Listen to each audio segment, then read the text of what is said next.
News के इस खास बुलेटिन में आपका स्वागत है। अजमेर शहर की हर खबर देखने के लिए स्वामी न्यूज अजमेर के यूट्यूब चैनल और फेसबुक पर पेज को लाइक, शेयर, फॉलो और सब्सक्राइब करें। हर नई खबर के नोटिफिकेशन के लिए बेल आइकन को क्लिक करना ना भूलें। सबसे पहले नजर डालते हैं हेडलाइंस पर। प्रेजेंटेड बाय रसोई फैमिली रेस्टोरेंट।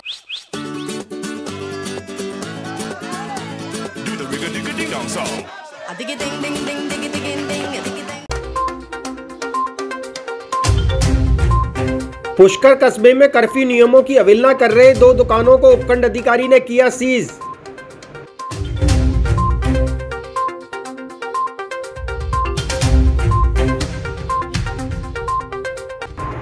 जेएलएन के संविदा कर्मियों को कार्य मुक्त करने पर संविदा कर्मी बैठे अनिश्चितकालीन धरने पर।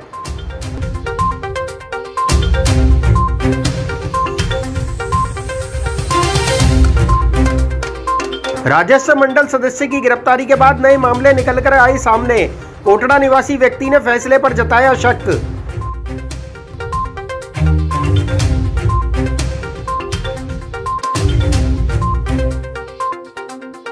कोरोना महामारी को देखते हुए नगर निगम ने 160 ऑटो टिपर किए रवाना। महापौर व कमिश्नर ने दिखाई हरी झंडी।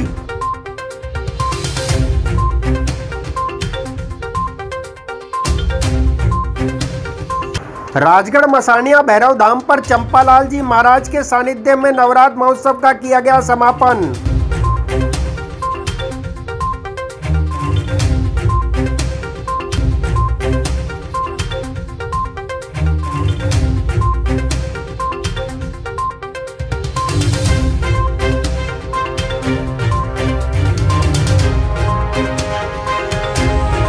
मैं हूं माधवी और अब समाचार विस्तार से। उपखंड अधिकारी दिलीप सिंह राठौड़ ने जानकारी देते हुए बताया कि दुकानदारों द्वारा कर्फ्यू गाइडलाइन की अवहेलना की जा रही थी एवं दुकानों के शटर आधे खोल रखे थे। इस संबंध में 2 दुकानों को सीज कर दिया गया। साथ ही राठौड़ ने कहा कि हरिद्वार से आने वाले व्यक्ति यहां पर प्रवेश कर रहे हैं, इसलिए उन्हें पहले समझाइश की जाएगी और अगर नहीं मानते हैं तो उनके खिलाफ सख्त कार्रवाई की जाएगी।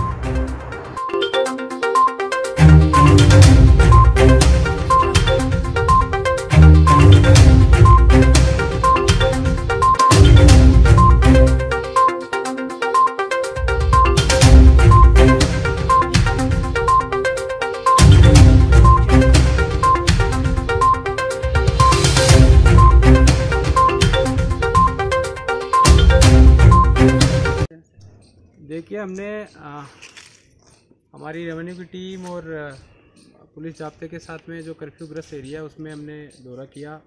उसमें देखा कि लोग कर्फ्यू की पालना कर रहे हैं या नहीं कर रहे हैं और जो कोविड गाइडलाइन लेटेस्ट आई है उसको फॉलो कर रहे हैं नहीं कर रहे हैं। तो उसके बावजूद भी इतनी समझाइश और बार बार अपील करने के बावजूद भी हमने देखा कि कुछ लोग मतलब जनता को बोल सकते हो या प्रशासन को बेवकूफ़ बनाने के तरीके से वो लोग दुकानों के हाफ शटर खोल के और अंदर जो गैर अनुमत श्रेणी की दुकानें वो चला रहे थे। इस श्रेणी की 2 दुकानें हमने सीज़ की है। एक तो मारवाड़ बस स्टैंड पे जो रेडीमेड कपड़े की दुकान थी और एक हनुमान गली के वहाँ पे एक बर्तन का बड़ा दुकान था।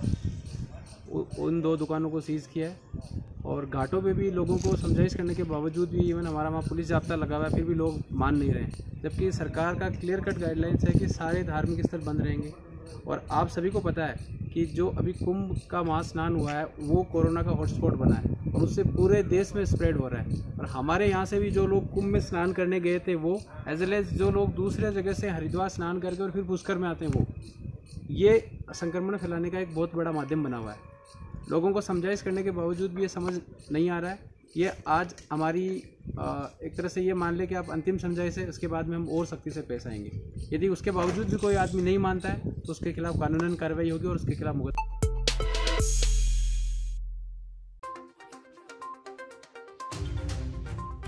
संविदा कर्मियों ने कहा कि वे 2009 से जेएलएन अस्पताल में संविदा पर काम कर रहे हैं और अब अचानक उन्हें कार्यमुक्त के आदेश दे दिए गए, जो गलत है। इस उम्र में अब वे कहां काम करने जाएंगे। साथ ही कोरोना महामारी में उन्होंने सरकार के साथ कंधे से कंधा मिलाकर काम किया है। संविदा कर्मियों ने कहा कि प्रशासन कार्यमुक्त के आदेशों को वापस ले, आदेश वापस नहीं लेने की स्थिति तक संविदा कर्मी धरने पर बैठे रहेंगे।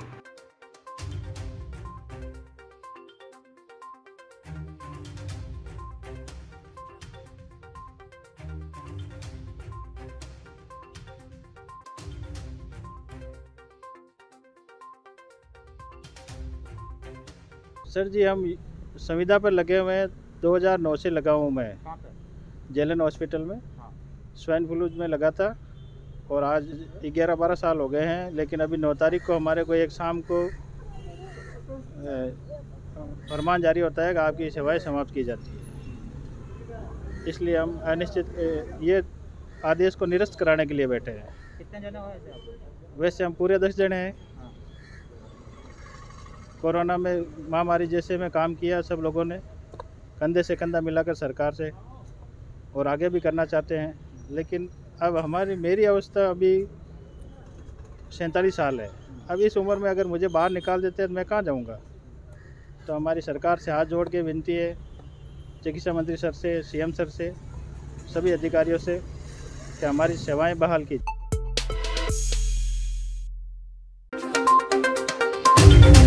हरी सिंह रावत के वकील ने बताया कि उनके भी जमीनी विवाद का मामला राजस्व मंडल में चल रहा था, जिस पर राजस्व मंडल के सदस्य BL मेहरड़ा के द्वारा फैसला दिया गया था।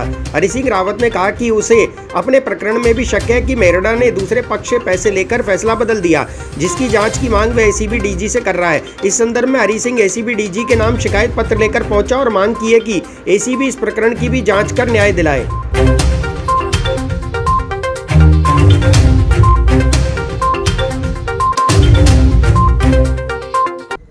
मेरा जो मेहरा साहब के पास राजस्व के अंदर दुबले पतले से है मेहरा साहब, उनके पास में मेरा केस है और उन्हीं की मैंने सुना, पेपर में पढ़ा, जब मैं फिर भग के आया इधर। हाँ, क्या मामला है आपका? जमीन का मामला है। कहाँ का है? बीकॉल के अंदर और उधर आगे कोटड़ा के इस साइड में। BL मेहरा तो खा पी के साथ पैसे हमारे वकीलों को तो कह रहे 10,000 रुपये दो तो भेज करें। हमने तो 10,000 रुपये उसको दे दिया, भेज करो। कन को ना भेज, चुपचाप में नहीं जाने क्या क्रिया, कन को ना हकीकत नहीं हुए तो आप कर लो सामने। वकील बोलता है 10,000 दे, पहले मेहरा साहब के सामने फैसला जब करे 10,000 ला और दी तो तारीख पड़ जावे। 10,000 की गिट्टी दी उसको, साहब दीजो, मालिक आप दीजो, दिया 10,000 दिया और हाँ ये पेश हुई। अब भेस में कहीं सुनाई हुई, कोई सुना हुआ कहीं राजस्व में, अब क्या चली गई राजस्व में। अब मैं इतना पढ़ा हुआ नहीं हूँ जो मैं कर सकूँ कुछ। अब यहाँ क्यों आए हो आज आप? अब ये आया हूँ, ये केस होना चाहिए, मेरा केस चालू होना चाहिए और रहना चाहिए। किसको शिकायत दे रहे हो आप? SP साहब को। क्या शिकायत दे रहे हो कि? हाँ, मेरा केस चालू रहना चाहिए, केस बंद नहीं होना, चालू रहना चाहिए। जो BL मेहरा सदस्य, हाँ, और वो आएंगे तारीख पे। उसने आपसे पैसे, वो तो हमारे वकीलों से मांगे ना, हमारे वकीलों से, तो हमारे वकीलों को दिया हमने, तो वकीलों को डायरेक्ट तो लेता ही नहीं हमारे से। कितने रुपए दे चुके अब तक आप? कौन? आप। मैं कम से कम 50-60 हजार रुपया दे गया। मैंने कहीं पता, मैंने यहाँ की बातें सुना भाई, ये थोड़ी करने के भाई। आपका नाम हरी सिंह रावत है, ये कोटड़ा के रहने वाले हैं। इनकी पुश्तैनी ज़मीन है अपने ज्ञानविहार के पीछे, जो मौजूदा अभी 45 बीघा या 50 बीघा समथिंग है, और कागजों में 25 बीघा दर्ज है। इनके 1/3 हिस्सा इनके पाती आता है, जिनके भाइयों ने सब भूमाफियाओं से मिलके और इनके प्रकरण को यहाँ पे इसमें राजस्व अपील में चल रहा था, इसके अंदर से दे लेके इसको मामले को सुलझाया गया साहब। तो BL मेहरा का क्या रोल है इसमें साहब? इसने 100% पैसे लेके इस प्रकरण को साहब इसका निस्तारण किया इसने। BL मेहरा ने, RS अधिकारी था उस समय। क्या करने आए हो सर? हमें न्यूज़पेपर से पता चली कि ये भ्रष्टाचारी था और ये ACD के अंदर लिप्त पाया गया है, तो साहब हमने एक ACD में कंप्लेन दी कि हमारी भी जांच की जाए, इसने किस प्रकार प्रकरण को बिना गवाएं, बिना कुछ सबूतों के आधार पे साहब इसका फैसला सुनाया गया। क्या आपसे भी पैसे मांगे गए थे जब आप इनका केस लड़ते? बिल्कुल सर, इनके उस समय जब ये राजस्व मंडल में इसका प्रकरण था, समय वकील दूसरे थे साहब, उस समय भी सर इनका बहस होने के बाद कम से कम 1 महीने बाद फैसला सुनाया गया था साहब। 1 महीने तक रोका रखा कि अभी प्रकरण चालू है। कितने रुपए की डिमांड की गई थी फैसला? सर ये मैं नहीं कह सकता, क्योंकि ये साहब इनके उस समय दूसरे वकील।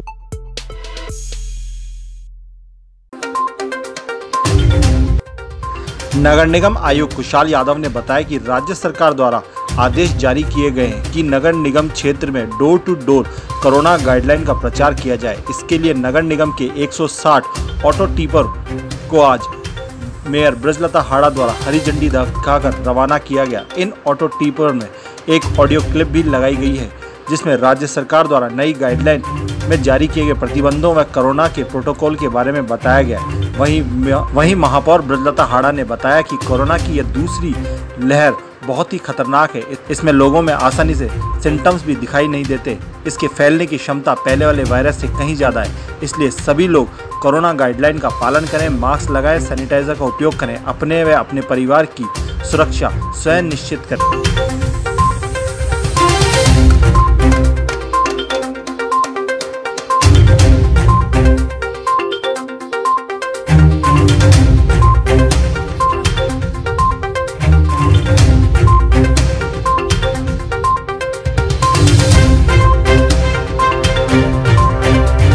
राज्य निगम द्वारा जो अभी जन अनुशासन पखवाड़ा चल रहा है, उसमें जो कोरोना की जो दूसरी लहर आई है वो बहुत ही खतरनाक है। तो इस हेतु लोगों को जागरूक करने के लिए जो नई जिंगल लगाई गई, जिसमें लोगों को जागरूक किया जा रहा है कि इससे बचें और सतर्क रहें, ज़रूरत होने पे घर से निकलें और मास्क लगाकर तो हमेशा ही रखें, क्योंकि इसमें जो कोरोना की दूसरी लहर आई है इसमें जो व्यक्तिगत सिम्टम्स का कुछ पता नहीं चल रहा, तो उसमें मालूम नहीं पड़ा है किसको कोरोना है किसको नहीं है। तो इसलिए लोगों को जागरूक किया जा रहा है। और ऑफिस वगैरह सब शाम को 5 बजे बंद कर दिए गए, लॉकडाउन लगा दिया गया है।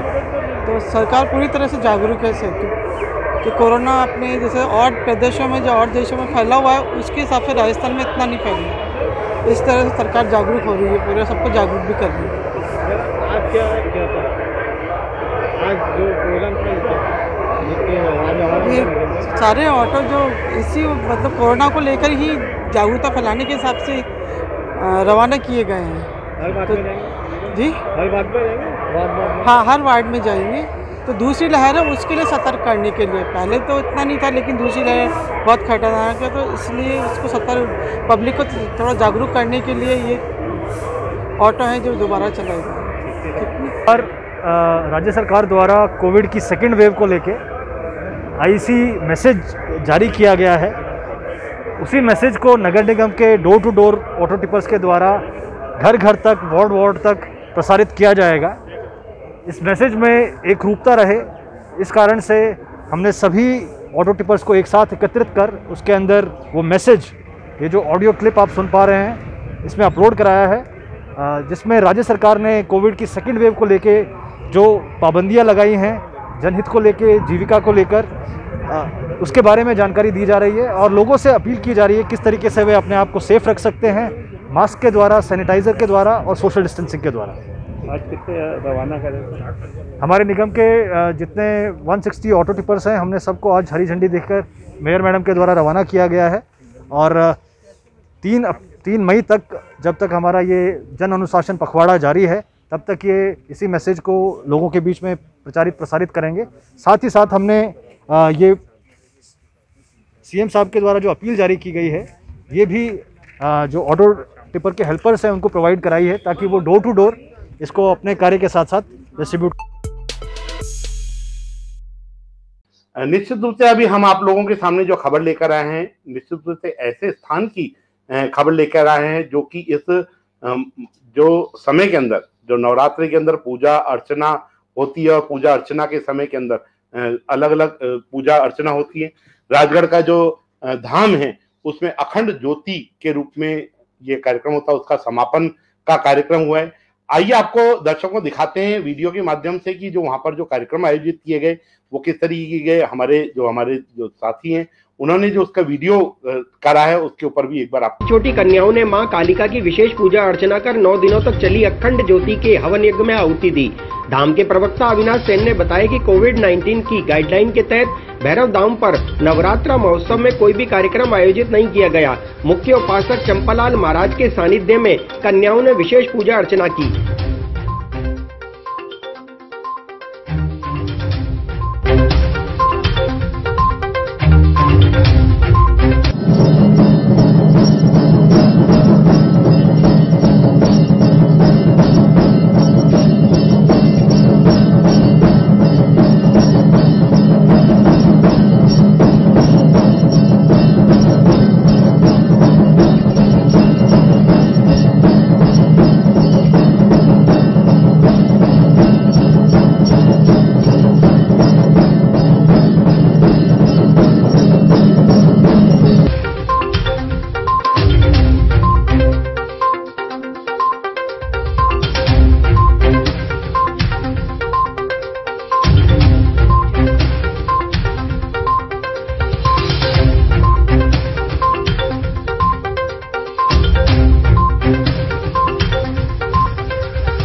राजगढ़ धाम पर छोटी छोटी कन्याओं ने मां कालिका की विशेष पूजा अर्चना कर 9 दिनों तक चली अखंड ज्योति के हवन यज्ञ में आहुति दी।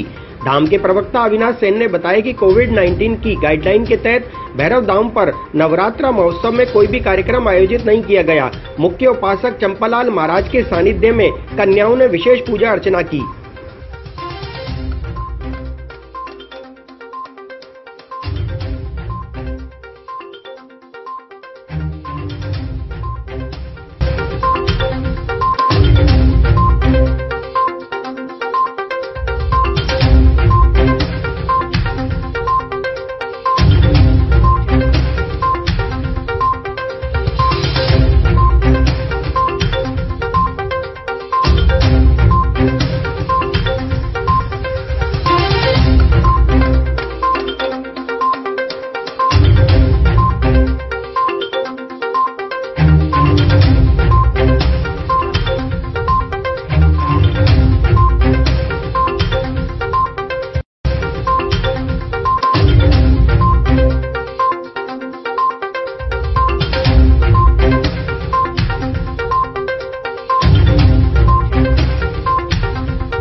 जन जागरूकता अभियान के तहत एबीपी द्वारा पुलिस लाइन चौराहे पर दुकानों के आगे सोशल डिस्टेंसिंग के लिए गोले बनाकर जनता को जागरूक किया गया। महानगर मंत्री विकास गौड़ा ने जानकारी देते हुए बताया कि पूरे अजमेर शहर में इसी प्रकार से सोशल डिस्टेंस के लिए गोले बनाए जाएंगे एवं पोस्टर के द्वारा भी लोगों को जागरूक किया जाएगा। साथ ही वैक्सीन के लिए भी प्रेरित किया जाएगा।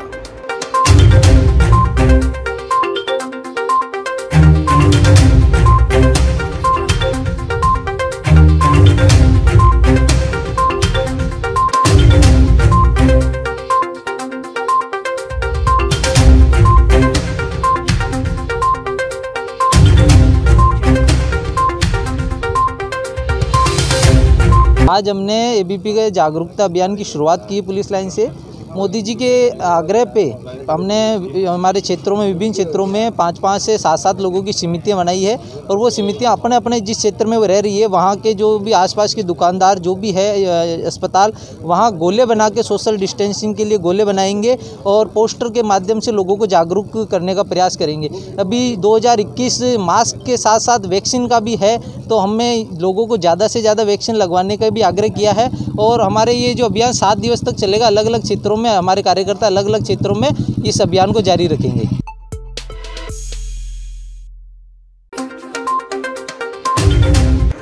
जिला कलेक्ट्रेट पर पहुंचे हेयर सैलून शॉपकीपरों ने ज्ञापन के जरिए राजस्थान के मुख्यमंत्री से मांग की है कि हेयर सैलून की दुकानों को कुछ घंटे खोलने की इजाजत दी जाए, क्योंकि फिलहाल सावे चल रहे हैं और हेयर सैलून वालों ने बुकिंग ले रखी है। अब क्योंकि दूल्हा दुल्हन के मेकअप से मुताबिक महंगा सामान भी पहले ही हेयर सैलून वालों ने खरीद कर रखा हुआ है, ऐसे में ये सारा सामान खराब होने का डर है। साथ ही जिन्होंने बुकिंग करा रखी है वे हेयर सैलून वालों से अपना पैसा वापस मांग रहे हैं। ऐसे में हेयर सैलून वाले परेशानी के हाल में रोजी रोटी की गुहार लगाने के लिए जिला कलेक्टर पहुंचे और मुख्यमंत्री के नाम ज्ञापन दिया।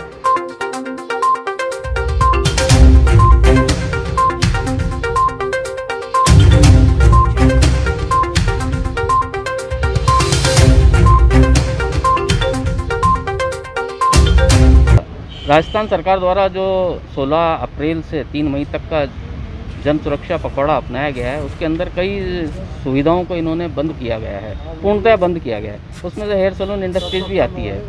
जैसा कि सबको विदित है, अभी कुछ ही दिनों के अंदर सावे स्टार्ट होने वाले हैं। तो हेयर सैलून इंडस्ट्री की सबसे बड़ी समस्या ये है कि हमने सावों की शादी के मेकअप ब्राइडल वगैरह के लिए बुकिंगें ले रखी है, जो कि करोड़ों का या लाखों का टर्नओवर है पूरे शहर का, और कम से कम 1000 दुकानें इस चीज़ को मानने को तैयार बैठी है कि अब साजन एक जो सावा आया है वो बड़े दिनों बाद कमाई का एक मौका आया था, लेकिन इस जन अनुशासन पखवाड़े के कारण हेयर सैलून इंडस्ट्रीज़ को करोड़ों का नुकसान उठाना पड़ रहा है। उसका बेसिक कारण यह है कि हमने सावों की जो बुकिंगें ली है, अब बुकिंग लेने के बाद दूल्हा दुल्हन को ज़िंदगी में एक ही मौका मिलता है सजने संवरने का, वो हमारे पास आया है।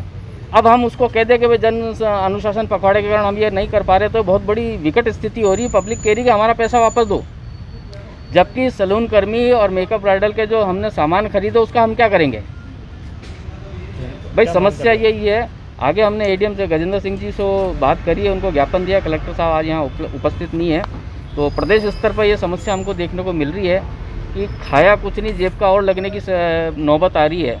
वैसे ही कोरोना काल के अंदर ग्राहकी बहुत कम हो गई है, 50% भी ग्राहकी नहीं रही है। तो हमारा निवेदन इतना सा है कि जिस प्रकार अन्य सेवाओं को खोला जा रहा है, कुछ समय अंतराल को देकर के हमें भी ये सुविधा उपलब्ध कराई जाए कि आप 2 घंटे 4 घंटे ये सेवाएं दे सकते हैं, ताकि जो हमने बुकिंगें ली है, जो कार्य हमने हाथ में लिया उसको पूर्ण कर सकें। और जो प्रवासी मजदूर हैं हमारे, हम भी हाथों से काम करके श्रमिक के रूप में काम आते हैं, ठीक है ना। जो गांव से बंदा यहाँ पर पैसे कमाने के लिए आया हुआ है, जो यहाँ से पैसा कमा के गांव में अपना भरण पोषण के लिए परिवार को भेजता है, वो बिल्कुल बंद हो गया। उसके खुद के खाने पीने की नौबतें बिल्कुल ऐसी होगी कि मांगना पड़ रहा है वापस से। तो ऐसी स्थिति में ज़्यादा नहीं, दिन में कम से कम 5 घंटे हमको सैलून ओपन करने की इजाज़त दी जाए, ताकि हम हमारे परिवार का पेट पाल सकें और जो बुकिंगें हमने ली है उनको समय पर पूरा कर सकें।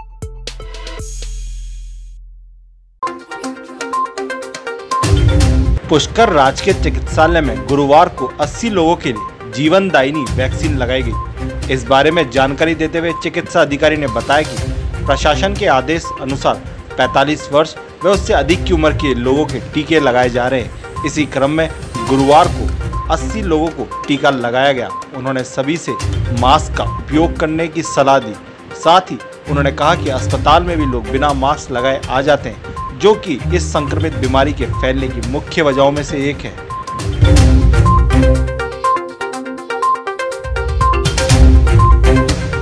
आज हमारे यहाँ 80 लोगों को कोरोना वैक्सीन लगी और मैं एक पुष्करवासियों से मैसेज की सोशल डिस्टेंसिंग और मास्क का उपयोग करें, क्योंकि हॉस्पिटल में भी जो लोग दिखाने आ रहे हैं उसमें से 25% लोग बिना मास्क के आते हैं, जबकि इतनी भयावह स्थिति हो रखी है पुष्कर के अंदर कि रोज़ पॉजिटिव केस आ रहे हैं। तो संभल कर रहें, दूरी मेंटेन रखें और कुछ भी सिम्टम आते अपने जांच कराएं, वैक्सीन ज़्यादा से ज़्यादा। और इसी के साथ ये समाचार बुलेटिन नहीं समाप्त होते हैं। मुझे दीजिए इजाजत, देखते रहें स्वामी न्यूज़।